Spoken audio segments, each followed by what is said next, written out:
Hello বন্ধুরা, আমি ready হয়ে নিয়েছি, বাবার বাড়িতে যাব। তো এখন বাজে বেলা 12টা। প্রচুর গরম, কিন্তু বাবার বাড়ি যাওয়ার কথা একবার মনে হলেই যতই গরম থাক তো যেতেই হবে।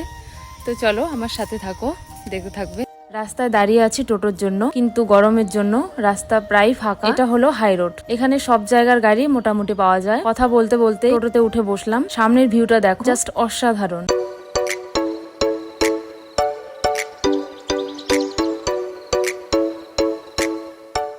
এরপর কোচবিহার যাবার অটোতে উঠবো, আর উঠেও পড়লাম। সামনে একটা জিনিস দেখতে পাচ্ছ, হ্যাঁ আমি কোচবিহার হেরিটেজ গেটের কথাই বলি। হেরিটেজ শহরে হেরিটেজ গেট থাকবে না, এটা কখনো হয়? এই হেরিটেজ গেটের জন্যই আমাদের কোচবিহার শহরটাকে যেন আরো অন্যরকম সুন্দর লাগে। তারপর আমি গাড়ি থেকে নেমে হরিশপালের ভিতরে বাজারে ঢুকেছিলাম, কিন্তু সানডে হওয়ার জন্য প্রায় সব দোকানগুলোই বন্ধ ছিল। এরপর আমি আবার গাড়িতে চাপলাম। এটা কি বলতো, আমার কোচবিহারের বন্ধুরা অবশ্যই জানো, এটা হলো ঘুঘুমারি ব্রিজ। এই ব্রিজ দিনহাটা, মাথাভাঙা, শিলিগুড়ি সব জায়গাকে কোচবিহারের সাথে যুক্ত করেছে।